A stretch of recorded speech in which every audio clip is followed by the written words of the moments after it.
See that? Try to get this on video here. Okay, baby black racer and the egg that it hatched out of. Yeah. Can you describe the egg for everyone? I mean, it's what your mom was talking about with the texture. A black racer egg is normally a little bit more bumpy than other snake eggs. We found these near a lake. They were buried. Sometimes they aren't. They're kind of made by rocks. This one is really docile. The other one is just kind of crazy, I guess. You got two of these guys. Yeah. Okay. I see this guy. Let's see here. Okay, yeah. I'm going to get a little bit of some video here, but this is. Did you all see that? Yeah, he took a little strike at me there. These guys are.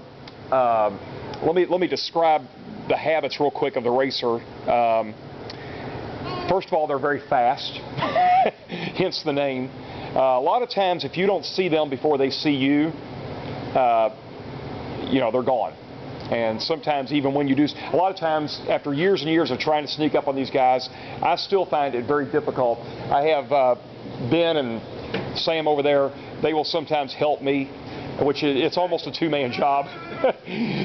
The very first one of these that I ever found in my life was about a 6.5-foot specimen, I think, at Seneca Park.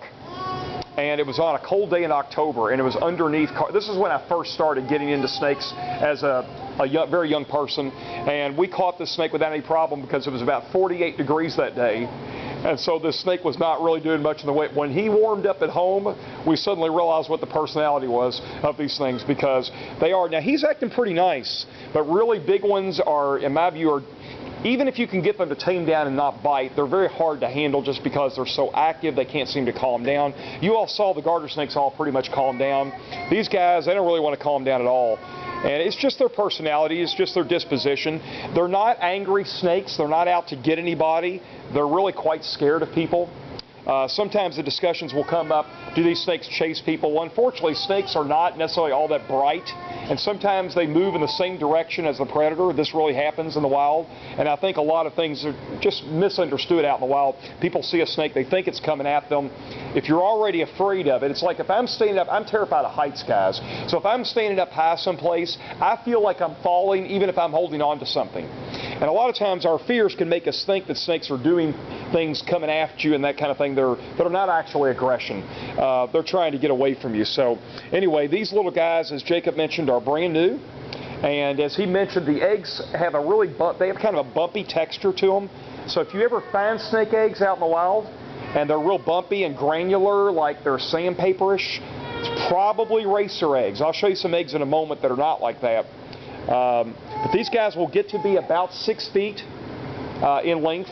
5 is probably about average, but 6, and they're almost jet black, almost completely jet black. And you see, he kind of did this little thing. He's not opening his mouth. Oh yeah, he is now. Yeah, as y'all can see here, he's letting me know that he is not happy. But does that hurt? No, it doesn't hurt. He's too small. A big one, it hurts a little bit more. So, tell us more, Jacob. You want to tell us a little bit more about them? You got these in a little, like a 10-gallon tank here. How many eggs do you have in there? I have four eggs.